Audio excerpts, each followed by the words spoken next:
Greetings and welcome to another BIZ Info Zone show. My name is V. Lynn Hawkins. I am your host, and I'm so happy that you're here to join us today with our special guest, Renee Harrington.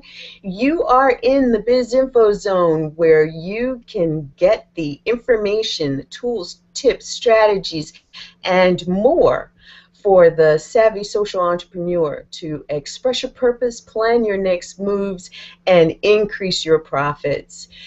The information that we share here is not only socially relevant, it is business relevant. You are in the right place. So thanks for joining us today. I want to introduce you to my fabulous guest today, Ms. Renee Harrington. I joke with Renee because she truly is the techie real estate broker, and she's got 5 tips for successfully using Google+. Whether you're a novice or someone who's been playing around in Google+, I think you're going to find today's conversation quite interesting. So, if you are scared of Google+, if you've jumped in with both feet and now you feel like you're treading the Google waters, not to worry. We've got 5 easy tips for you from Renee, and you're going to pick up some really great things so that you can navigate the waters of Google+ and get great success. Don't just tread the water. And Renee is really a boat person, so this is kind of why we brought all of these water metaphors in here.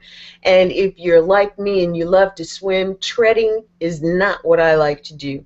I like to go with the flow, and she says we're going to see how to swim the broad strokes to get Google+ to work with us. So Renee Harrington is the founder of Tech Talk Radio Show and the affiliate real estate broker of her firm in Nashville, Tennessee. And she's here with us today, and I'm just going to jab her one more time as the techie real estate broker talking to us about Google+. So Renee, as a tech coach, I know that you teach techie stuff to many of your clients who are still your clients, tools like WordPress, Google, social media stuff, how to set up autoresponders, shopping carts, PayPal, and even design websites. And just so our audience knows a little more about you, talk to us about how all of that got started. You know, I know that you are a spiritual life coach, or have been, and you're also into the real estate arena. How did all of this come about so that you are here right now with us serving women, mainly women entrepreneurs in our audience today, and bringing us the light of your techiness and your training? Oh, thank you for having me on the show, Lynn. Absolutely. It started probably when I was 40. I was not happy with the way my life was going. 2 years ago? Yes, just 2 years ago. I love you, Lynn. And I wanted to change my career path, thinking that was the way. And I enrolled in a spiritual life coaching class, and I was thrilled and delighted when they came to the computer stuff, the building your website, doing autoresponders, recordings, different things like that. And I've always been gifted with understanding computers, back even when it was DOS as the operating system. It's really my passion.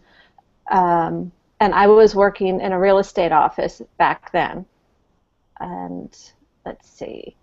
So I was in my life coaching class and loving the tech portion of it, and I started teaching my fellow classmates. I would hold little classes through Makogo. That was back before Hangouts on Air and all the other ways that you could. So I was teaching people how to use the internet tools way back then, and it has been morphing into what it is today with my real estate and with the techie stuff.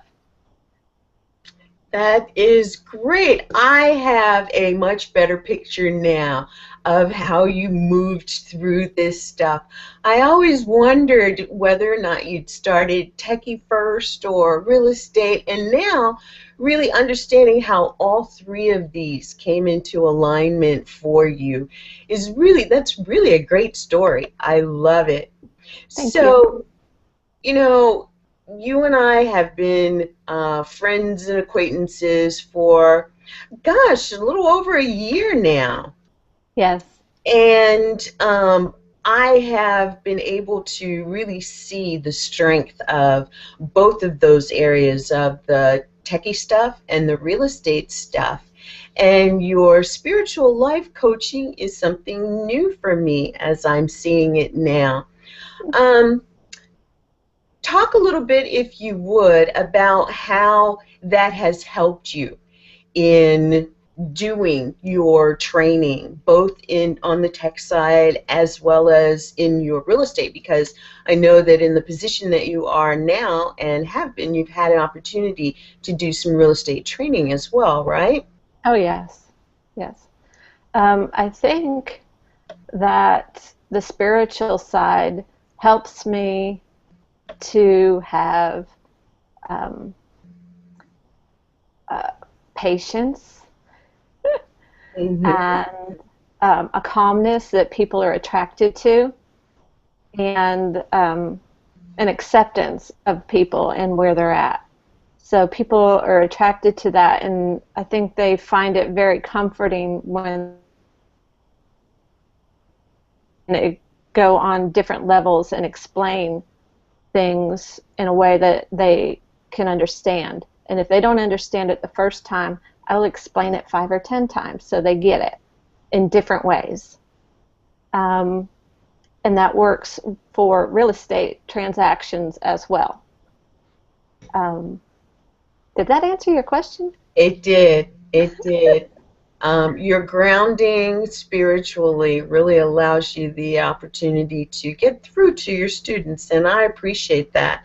It takes a certain heart to be a teacher, to be a trainer, and I have seen from the very beginning your interaction with some of the others that I know and how you've handled situations. And that's one of the reasons why I'm so glad that you decided that doing the techie real estate broker, bringing us Google Plus information today was so appealing. So you've got 5 tips for us. I do. And I can only imagine the meat that these have. So why don't we go ahead and just get started? What's your first tip?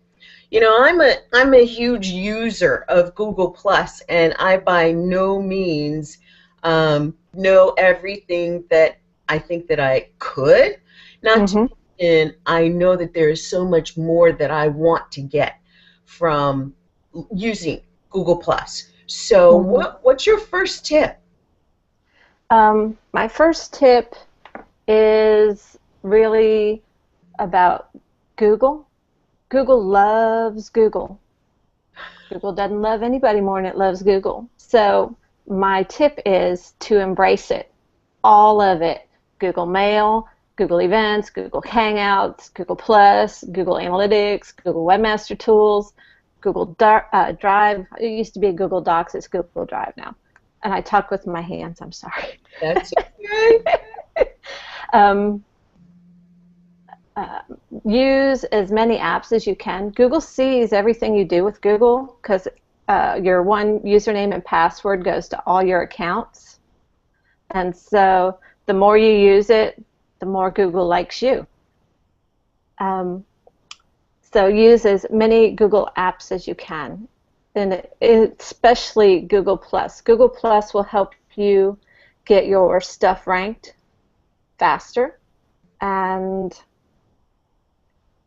also it goes out to other Google users in a way that they can share it with their connections as well. I always tease people that if I ever got a tattoo, it would say Google. That's pretty cool. You're the first person that I've ever heard say that. But I'm not getting any. Google is the juicer. I call it Google Juice. Google is the juicer. Mm-hmm. It is a noun as well as a verb. I'm Googling this to find out this, or Yes. I'm going to Google to find this out. And you know, when you talk about like Google ranking, that's SEO and keywords, and I think people are pretty familiar with that terminology. But have you seen, you know, and yet another thing to embrace about Google, have you seen changes that Google has undergone that have brought us a little more into Google and Google a little closer to us? And by that, I'm going to give you a hint. I'm talking more Hummingbird. But Yeah. tell us a little bit about that and how come this Google ranking is so important. Google Hummingbird was, Google is a search engine, and back before Hummingbird, the engine that they had could only search here and search there and search here. Google Hummingbird was not just a filter change. Google Hummingbird was a motor update for the engine so that they could now use social in their search filters. So they had to rebuild the engine to include social in their filters. So Google Plus is Google's social network. So using Google Plus is really connected to Hummingbird as well. I'm not explaining this clearly, I don't think.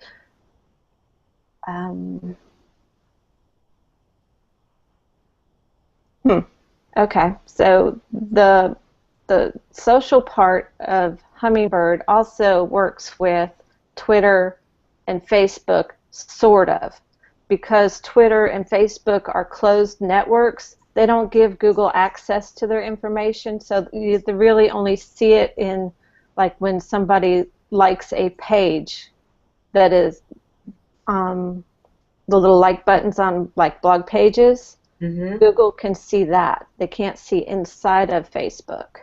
Mm-hmm. Which I'm so glad you brought that up, because many people think that Google can get actually in and search everywhere.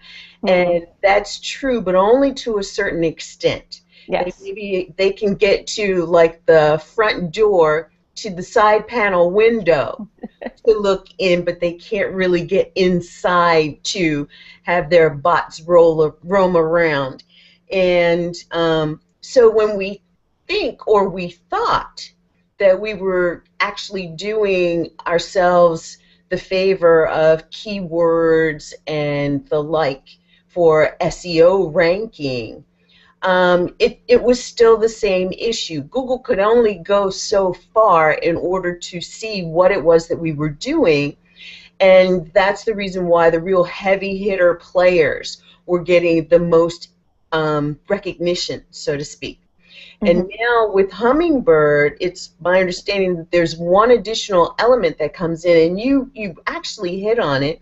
It's the social element, but it is the social element that is around engagement, right? Mm-hmm.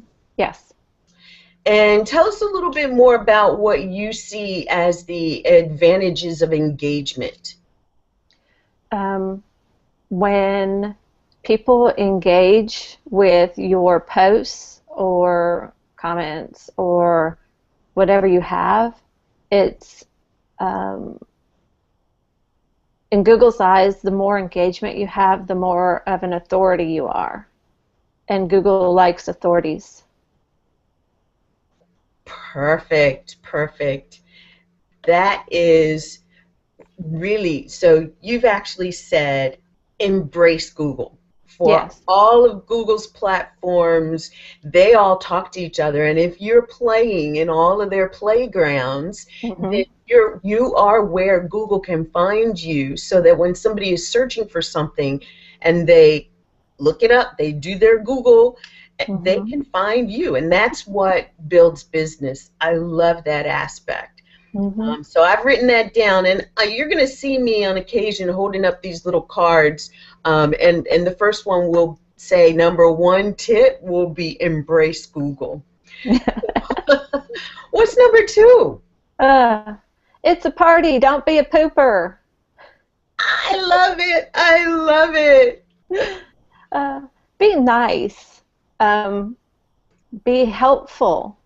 Uh, don't go to the party and sell, sell, sell. You serve and then share valuable information. Occasionally, um, bring your stuff up, but don't shove it down their throats. Nobody likes to come to a party, get handed a card, and say, buy my stuff.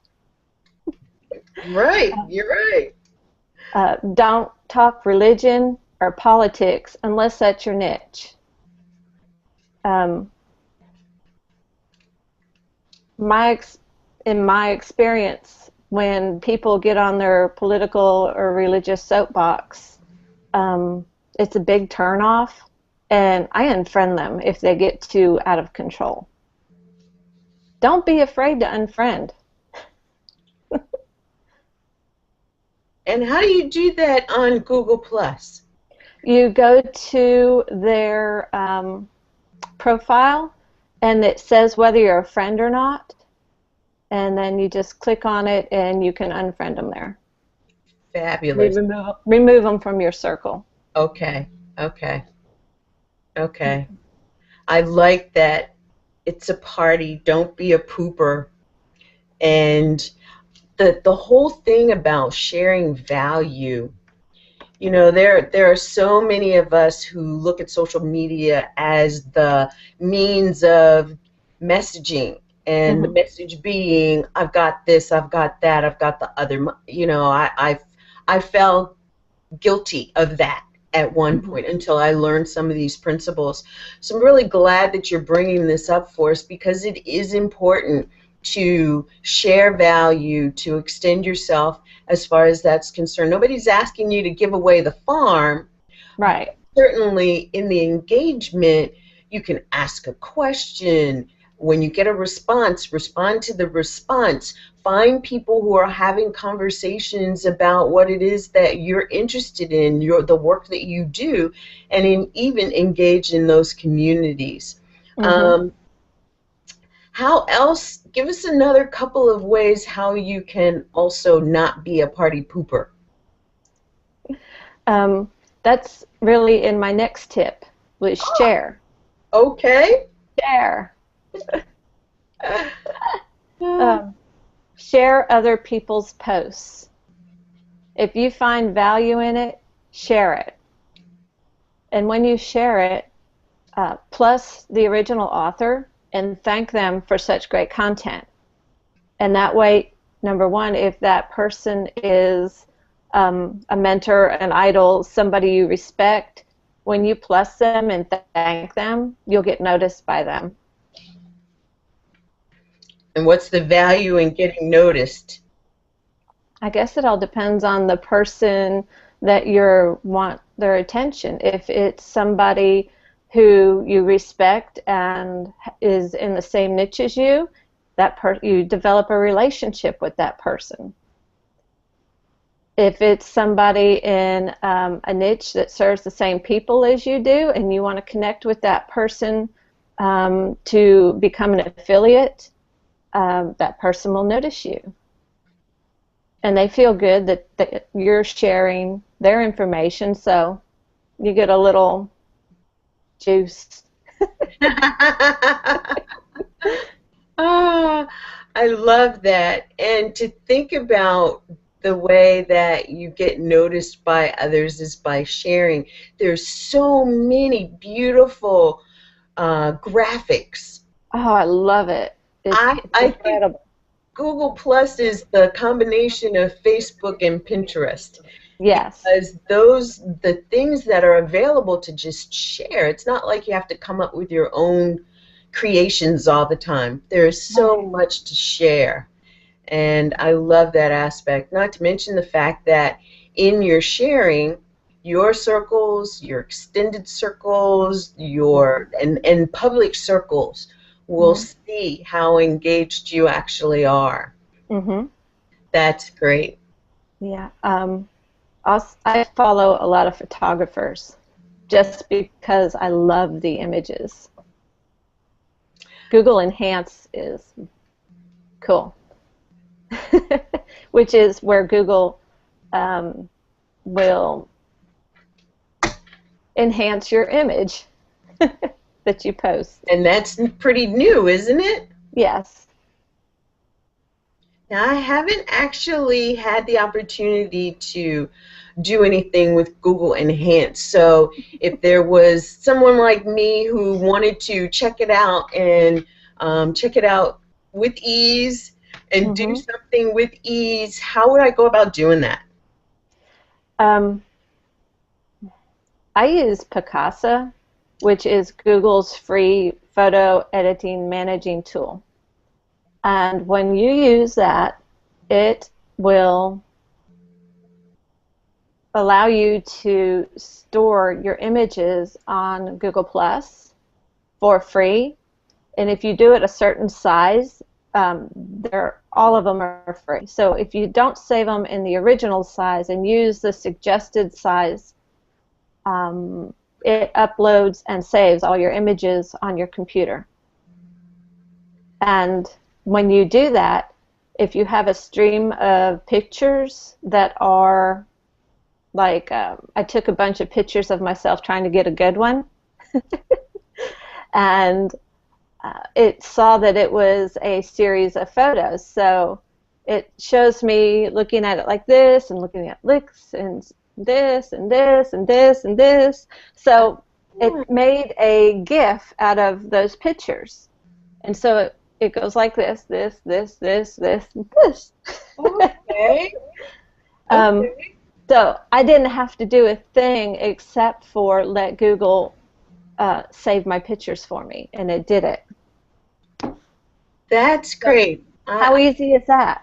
Yeah, I may have to play with that a little bit. I thought it was pretty cool that Google would see a group of photos come into your stream and put them in Mhm. a photo album. I Yeah. thought that was like amazing. But what you're talking about, I may want to play with that. Yeah. Yeah. Yeah, my gosh. Picasa. And I've seen it before. When you go to Google and you look at their whole menu of Mhm. items there, you can see Picasa on the Mhm. list. And Mhm. I've heard people talking about it and how they liked it, but had I ever tried it? No. And I'm going to do that. And there are many things about Google that others feel very similarly about. Mhm. And Google Drive being one Mhm. of them. Oh yes. Yes. Oh Yes. my gosh, finding out about how to utilize Google Drive has really allowed me to do a lot more with sharing Mhm. documents and pictures Mhm. that I would not have otherwise been able to do, or it would have been too difficult to get stuck in email and all of that. Mhm. But why don't you tell us a little bit about Google Drive and how to utilize Google Drive for those who aren't really familiar with it?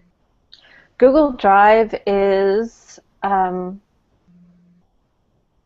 a combination of like Microsoft Word Office suites and a combination of Dropbox and um, and all the googliness that it can put in there. Search. Um, so Google Drive has documents, spreadsheets, images, um, forms, Forms is really cool. You can create forms for people to, well, you can embed the form on your website, and when you do that and somebody fills out your form, you get notified, and it puts it in a spreadsheet there. So all your answers is in the Google Drive spreadsheet. Google Docs are a version of something like Word, and it has a lot of the same features that Word has. Google Spreadsheet is a lot like Excel.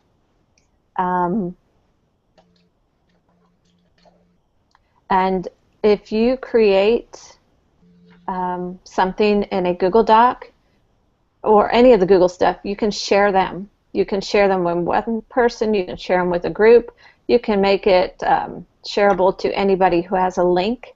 And on a Google Doc, you can also turn that into a web page. Ah. Yeah, and Google will search its own web pages. Ah.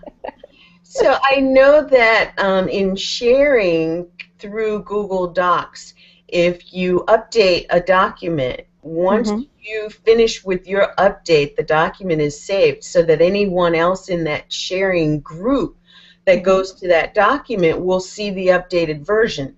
So Yes. it's not like you have to transfer revision whatever to someone. You do it right there in Google Docs and you get the revised version. This is one immediately. As soon as I type a word, it saves it. Ah, that's priceless as well. Oh, you know, when I think about it, you think about, and this is something that I had a huge discussion with one of my friends about. I'm not on Facebook. I don't want them to find me. I don't have a Gmail address because I don't want them to find me. And I'm like, you know, what's the risk? They found you already. Don't you want to be found? Isn't that the whole point of being in business, is being found? As a business owner, yes, I do.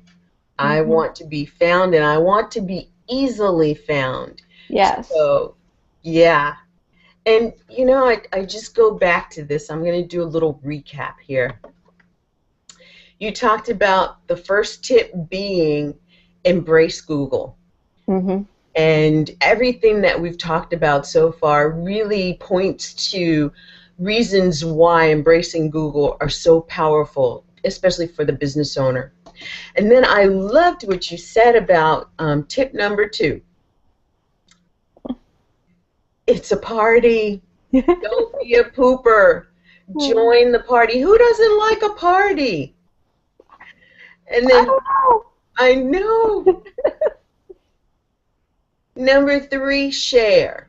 And I think that's key. And we were just talking about, you know, Google, the Picasa and Google Docs, Google Drive, Google, all of the things that Google does actually allows you to share that stuff. And as business owners, that is what we want to do, share our knowledge, share our expertise, become the expert, and you mentioned it, become the authority, so that we have more credibility that does what? Drives more business to us. Yes. Yeah. My last tip under share was share content that validates you as an authority in your field. Ah, that's perfect. That's perfect. And that speaks to the engagement aspect as well, right? Yes, it does. And are there any particular things that you may need to do to actually get Google to recognize you at a higher level authority than another? The more people that have you in their circles is an indicator. The more people that share your content is an indicator. The more people that read your content is an indicator. So. And you know, there are those of us who are business owners who have websites that you know, we look at keywords as being a methodology of having Google to recognize us Does authorship in any way play into how Google recognizes us at a higher level with our websites? It does. Tell us about that. Is complete your profile. Set up your Google authorship. Google authorship is where you go into your website and you set up your code, and it connects you as an author to your Google profile. And when you do that, and when you publish things on your website, Google sees that you've published something. And also, after you publish it, come over to Google Plus and share it. And that gives you a bigger thumbs up. Love it. There's so many of us who are writing blog posts and posting blog posts and updating your website, and all of those things are things that Google likes, but Yes. they have a much lower content value when you have not yet claimed your authorship. Right. And so that's something to put down in your notes, because it's not a difficult process, but it's not quite an easy process either. Yes. So I know for me, it took quite a bit of help for me to really get into that space. I understood it. I understood the value of it. Could I do it? No. So I would highly recommend obtaining help to get that done if it's not done, or find out if it is done and you just aren't aware of it, so that you can maximize that piece of your Google juice. If you haven't done it, or if you haven't had it done, it's probably not done. Ah, yeah, yeah. Now It's something very intentional. Yes, you would remember if it was done. You would totally remember. And I think I recall someone telling me that Google had gone through some additional changes. I noticed one day, it was like you wake up one day and you notice something's missing from my Google searches. And I remember seeing all the little thumbnail pictures of people who wrote stuff, and that's what came up in the search. Mm-hmm. And then all of a sudden, all those great little pictures were gone. Yeah. What was that? Do you know? I read about that a few days ago, and I don't remember exactly what it was, but I don't think it went as well as they had planned for it to go. It might have been people were getting too spammy or something with it. I don't remember. From what I was told, it had a little more to do with the pictures drawing attention to more of the content that was listed versus the ads. Ah, it's taken away from Google's money. Yes. Yeah. That's a good reason if you think something. Yeah. But I liked seeing those little pictures down there. It really spoke to who was the author of whatever that was, where it came from. If it was Wikipedia or Renee Harrington, you'd see that, and that would be an identifier. Now, did they replace it with something? Right. I think they just took the pictures away. Everything else stays the same. Your name is on there. The links are on there to your profile and all that. Just no pictures. Got it. Mm-hmm. Well, that is great information right there, which I guess is a great segue into our number 4 tip. Well, I wanted to cover a couple more things on complete your profile. Okay. Connect your websites and connect your other social networks in your profile. Your YouTube, your other Google profiles as well, like your YouTube, and So YouTube, Google Facebook, Plus, Twitter, all your social networks. Put your links in there. and of course your website. Yes, absolutely.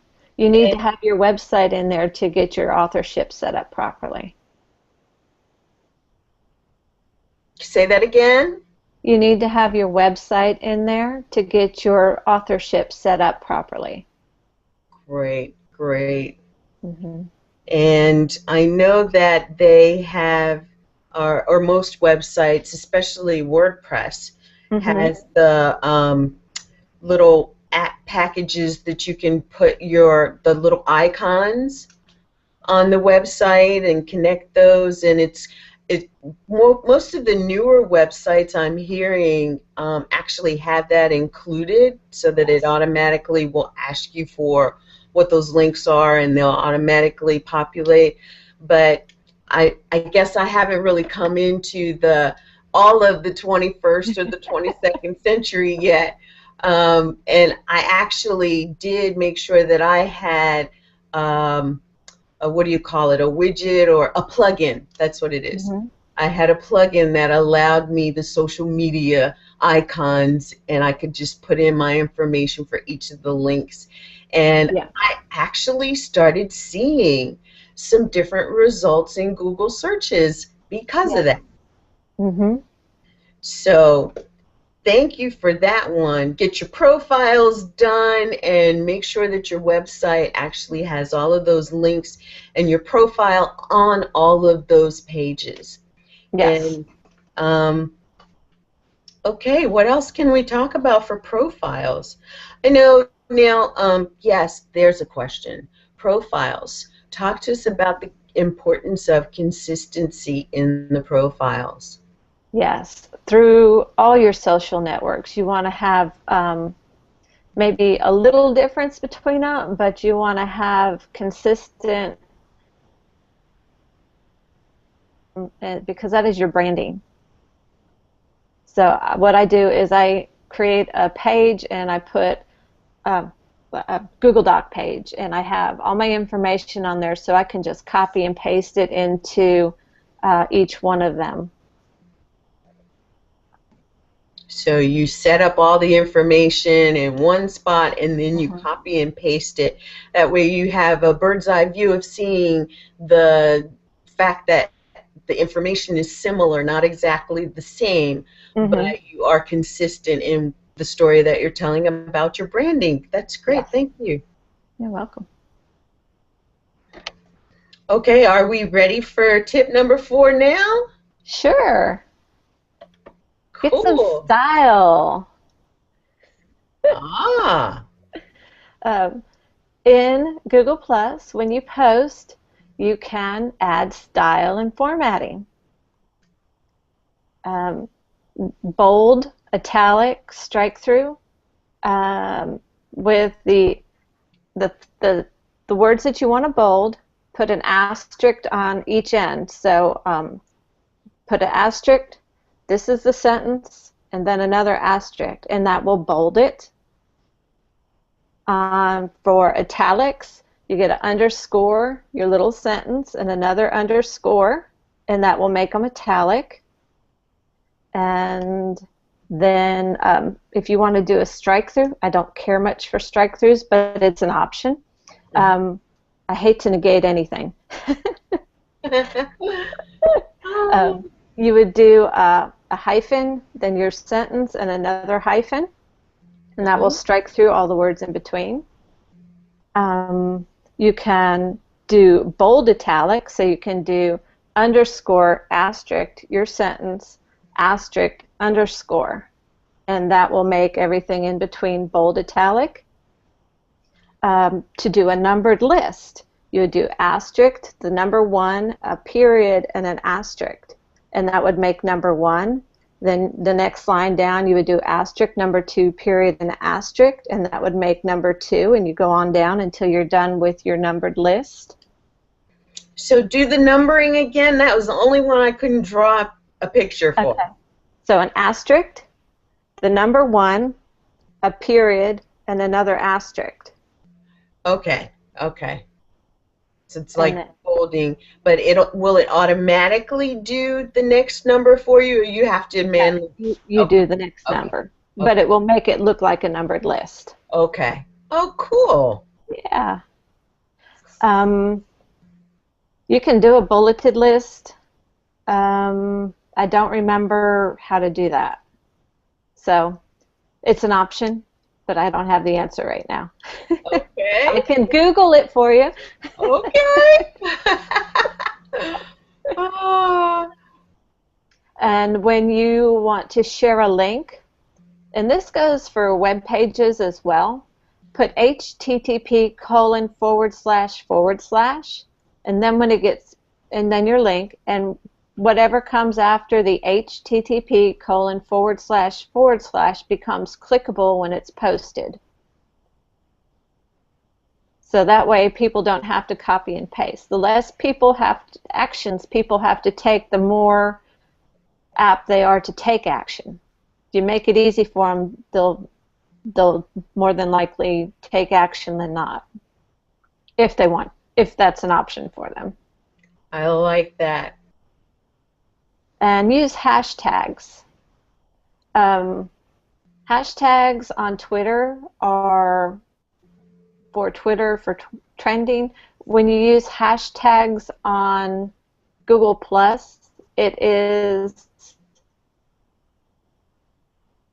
know what you want to be noticed for or as an authority for. So if you post things on Google Plus from your website, I would do hashtag onlineshortcuts.com or hashtag Renee Harrington. Just it's a way to let Google know how you want to be known. So, do you do like hashtag Renee Harrington? You do hashtag Renee space Harrington, or are the words together? I think they're together. Okay. I don't post a lot of my own stuff. I'm not following my instructions, but That's what I call leadership. You've got a team doing it yes, for you. yes, Yeah, yes. yeah. Oh my gosh. So, like for me, and I call them keywords because that's kind of what they've been for me. Mm-hmm. But like business strategy and business planning and social entrepreneurship, Mm-hmm. those would be hashtag business planning Yes, and kind of look like all one word. yes. And to post those at the tail end of a Google Plus post is It depends. You can post if there's nothing in your post that says business planning, then put it at the end if it's related to it. But if you're using the words business planning in your post, do a hashtag business planning. in the post where Yeah. it actually shows. Okay, Yeah. okay. Hmm. And there was something else I was going to ask about. Style and formatting. And this is typically related to your making posts Yes. or in the engagement process. You want something to stand out. Yes. Those, Also, I'm sorry, go go ahead. ahead. Well, I was just going to say, those who are new to Google Plus, if you want to, like in Facebook, if you type somebody's name, they automatically pre-populate. How does that work Mhm. in Google Plus? You would do a plus sign in front of their name. So you do plus Renee Harrington. And when you're doing the plus sign and you start typing Renee, it will show you all your options that you're connected to. And then if you get past the people that you're connected to, um, I think it would give you some other options. Um, I got a lot of connections, so I haven't had that challenge for a while. um, but just do the plus sign and Renee Harrington, and you'll see me, and you can just tag me in a post. And what it does is it notifies that person that you have mentioned them in a post. That's great. And we're talking about style and formatting. And one of the things that I know a lot of people are concerned about is security. Mm-hmm. And one of the conversations that I was in not too very long ago was one of my clients said, well, suppose, like in Facebook, somebody wants to friend me and they don't have a picture of themselves up. Is Mm-hmm. that, what's your, asking me what my philosophy was around that? Well, of course I have my own, but I'd like to hear yours. If they haven't bothered to put a picture up, I don't want to talk to them. Actually, I'm with you because there's two schools of thought for me. One is basically they're hiding for whatever reason, and the other, well, actually a few reasons here. One being I happen to know that there are some people who establish a profile. It has been so long since they've actually gone out there to do anything that they never put a photo with it. Mm-hmm. So it's actually a dormant place. So you're Mm-hmm. not going to hear back from them. Do you really want to communicate with them or be Right. connected with them? Another one is that, and I hate to say it like this, but I think, with my son's passing, it became more noticeable to me that deceased people are still out there. They are. I don't know if after a certain period of time their photos go away I and don't they're think they do. okay. Well, then that also brings up another thing, that if you have more than one Gmail email account, Mm-hmm. you potentially have more than one G plus profile. How do Yes. you manage that? Try to keep everything that you do under one. And I would only have one profile for everything because you really want to keep your business and your personal out there because you want people to know, like, and trust you. And through your personal postings and like you. And if they trust you, they'll do business with you. Great, great. Because I know that one of the biggest questions that I've seen moving back and forth in the Google Plus authority realm is about, you know, more than one G Plus account, and that I think is the best advice that I've heard. Mm. There's a lot of ways that I don't understand, but I understand that there are a lot of ways to merge Google email Mm. accounts. But for every Google email that is established, a subsequent account in Google Plus is also established. And so, Um, I think you still have to say, yes, I want that Google Plus account when you set up an email.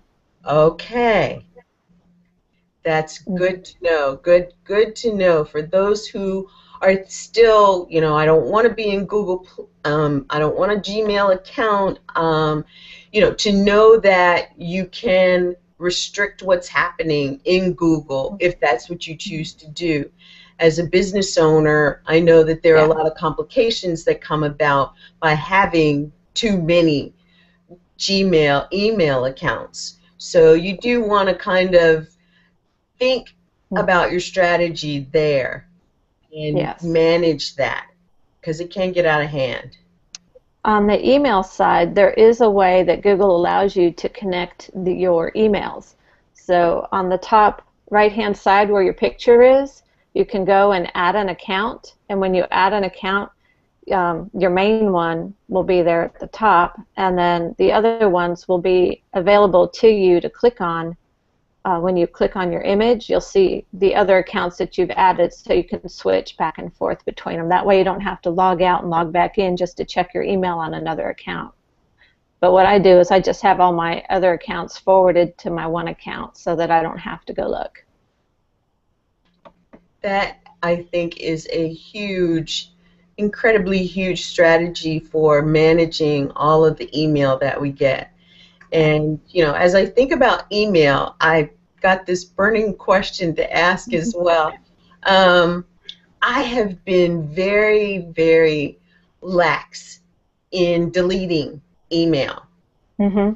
And what's your school of thought about managing your email account? Should you let email stay out there? Should you, manage it on a daily basis? Folders? What's your take on that? Folders, definitely folders. However, I am shying away from folders because Google Mail is so searchable.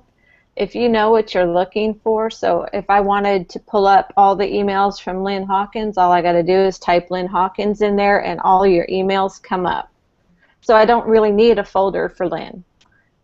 What I do keep folders for is like receipts, and for each year I have like 2014 receipts, 2013 receipts. I do have a folder for products that I've purchased with the download links, so I have a folder called download links. Just things that I wouldn't know how to search for are the things that I create folders for now. I like that. I like that strategy. I was good at one point about managing through folders, and then I saw the ease of the searchability and got away from it. And now, though, I'm looking at the volume of email that I do have, and Google is great. It's so fast. It is. Even with 20,000 emails, I go to do a search like what you were talking about, and it goes through them very quickly. And to when you get overwhelmed with your email, you can just go in and search for all the email that is after a certain date. So like this, anything before, it's August already, wow. Anything before July 1st, I can search for all of that, select all, and I can just archive it. So I don't have to delete it, and it's there if I ever need it. And that way it's off my visual field and I don't feel as overwhelmed. And if it's a month old, I'm probably not going to get back to it anyway. I like that idea. I'm going to have to explore that one. Do you have a cheat sheet on archiving email? I do somewhere. Yeah. I'd be interested in it. I will go dig it up and send it to you. Thank you. And I, in turn, will make it available to our listening audience, our viewing audience. Great. Yeah, great. Thanks. Appreciate that one. My pleasure. Well, let's see now. We talked about tip number 4, which was style and formatting, and we got into a little more than just that, which was really great. What's tip number 5? Let's see. Well, there's one more thing in style and formatting. Okay. The first sentence of your Google Plus post becomes the title tag. So in your first sentence, you'll want to use the keywords that you think are important for that post. Title tag, okay. And you want your keywords in that, okay. Yes. Okay, I didn't realize that. So in a post where a post does not have a title, you're saying that the first sentence becomes the title tag, and that really is where Google kind of does its deepest botting, so to speak. Okay. So like in a WordPress post, you have your title up there, and it has the meta tags and all that. The first sentence in there becomes your title like a WordPress post. It has your meta tags in there. So use your keywords in your first sentence. Great advice. Great tip.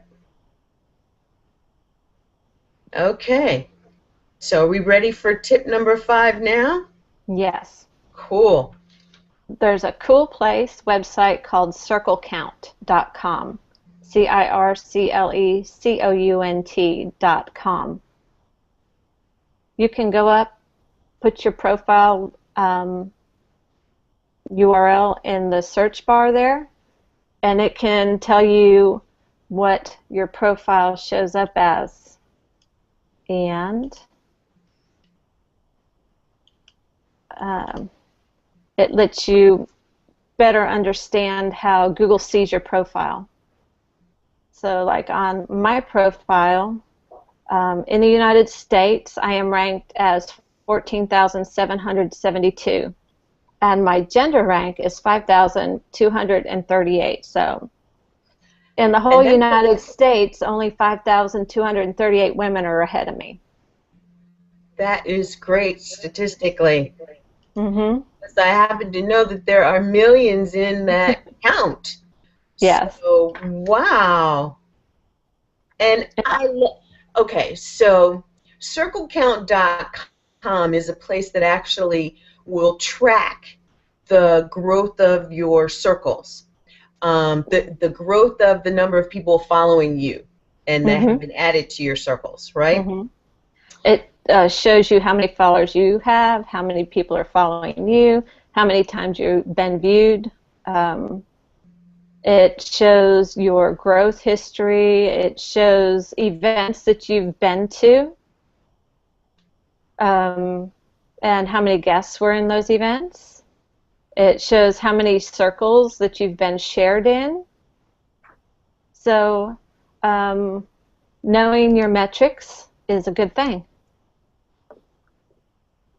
It is a good thing, and you know, it's like Google Analytics only with respect to singularly looking at circles and circle counts. So, you know, somebody new to Google Plus is hearing this whole circles thing. Tell us what the circles really are, and how you want to look at your own profile and think a strategy to increase your circle count. Okay, circles are sort of like how you categorize and filter your connections. So they start you out with 4, I think it's acquaintances, followers, friends, and family, or something like that. It's been so long. I started Google Plus. I was an early adopter. Surprise! So when Google Plus first came out, I was all over it, and I immediately started building circles.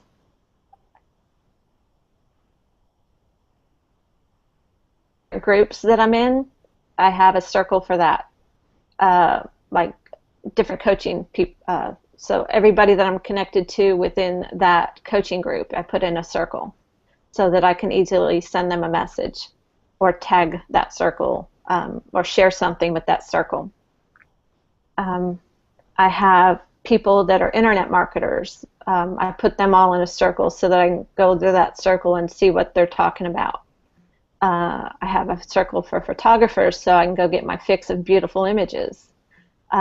It's just a way to ease your search. Google's main objective is to organize the world. And they do that through search. That is the one thing that Google does in everything that it works with is search. So the circles are to filter your connections. I also have a circle called everybody. So I put everybody in the everybody circle, but then I also put them in a filter somewhere else. Oh, okay. So everybody is in at least 2 circles. Yes. How many circles can one person be in maximum? Have you tested that? I have not. I don't really think that I want people in more than maybe 5 circles. Good, good, Yeah. good. And I think that that might be actually a stretch. Yeah, unless you've got a series of groups that one person can be identified with all 5 of those things, then Mhm. But I loved your explanation of circles and how circles work. And I guess for me, it took a little bit to understand the advantage of increasing your circles. Mhm. And once I got that is something that you want to do, Mhm. like Facebook, it's like getting so many likes. And Mhm. yes, on your personal page, if you get 5,000, you're done. Right. Is Google the same as far as a limit like that?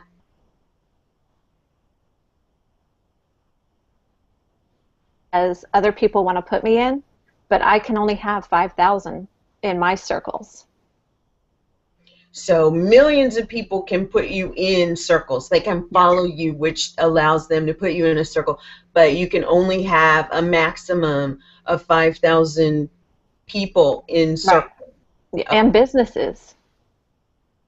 Okay, which I guess actually makes it a good point for having your personal profile and then your business one as well, because it relates to both. That means that for a total, you could have a total of 10,000 if you Mm-mm. didn't have any crossover. Last time I checked, um, your profile, it's like Facebook. You have to have a personal page, and you have a business page that is connected to your personal page, your personal profile and your business page. So you still only get 5,000. Okay, okay, So if you had another email account, it would be your personal profile, and you would set your business up under that. But then you're still not connected. So there's really no point in having a different one unless you just want more work for yourself. yeah, no, don't want that. Don't want that. But I love the fact that, you know, you have brought so much great information to our group today, to this session about Google and Google Plus and the advantages across the Google platforms and bringing your website in to marry across the Google platforms. And the fact that as business owners, we want to really pay attention to those metrics. One of which way to do that is circle count through circlecount.com and Hmm. really watch your circles grow and find out what it is that you did on Google Plus that caused a spike in your circle count on any given day or month. Maybe you launched a program or you added a new product and you were doing some branded marketing towards that product sales. I mean, those are the things that we as business owners really want to capture and pay attention to, because if you did something that was a huge success one time, you want to replicate that and Yes. do it at a higher level with more success. And that's how you really understand what it was that happened as you recognize that your circle counts have gone up. Yes. So, Renee, if there was anything else that you wanted to kind of let our audience know about Google Plus, about this whole um, social enterprise and engagement, Hmm. what would that be? What do you want to leave our audience with today? Um, don't wait. Start today. Do it now. Jump in, both feet. Do the broad strokes. Woohoo! I'm flowing downstream with the rest of the people who are buying and engaging and playing in Google's ocean, Hmm. because that is where the juice is, not Yes. Kool-Aid. No, don't drink the Kool-Aid. Not the Kool-Aid, but it is good juice. Yes. Thank you, Renee, for joining us today. Thank you for these great tips on maximizing our Google Plus presence and usage. Everything that you said was just so inspiring. And I'm going to go through and do a real cool recap really quick. Tip number 1, embrace Google and all of its pieces and peoples. Oops, that's not 2. Number 2, tell us about this one. It's a party. Don't be a pooper. It is, and have fun with it. You can have fun with it, and that's something that business owners sometimes don't want to do. Is I'm all about business, but add the juice of fun to it, and you've got something flowing. You've got the energetic level. And number 3 was share that great content, share what people are sharing with you. Number 4, style and formatting. You got a lot of great tips there. I will go ahead and post what Renee has said into the event page. So if you want to know what those are and refer back to them, they'll be there. Number 5, grow your circles. Go to circlecount.com and really pay attention to how your circles are growing. So Renee, how can people get in touch with you? How can they find you besides through the BIZ Info Zone show? How can they get in touch with you? My Gmail address is gratitude89, GRATITUDE 89 @gmail.com. I've had that email address forever, and I created it at a time when I needed to remember gratitude. So I keep it so I can be grateful. I love it. Go ahead. My website is onlineshortcuts.com. onlineshortcuts.com.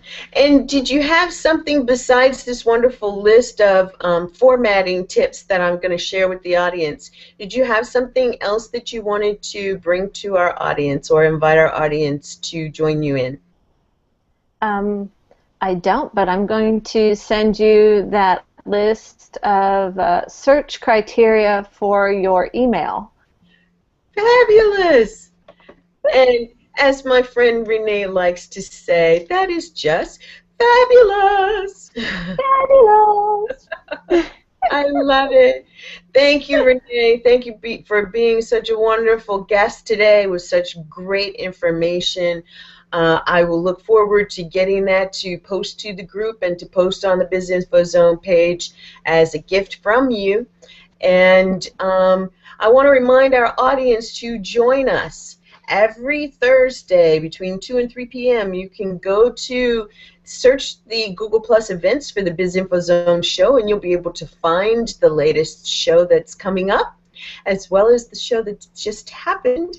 So if you happen to be watching the video, join us next Thursday live as we enter the BIZ Info Zone and the BIZ Info Zone shows, where you get the information, the news, and the stuff that empowers you, the social savvy entrepreneur, to express your purpose, plan your next moves, and increase your profits.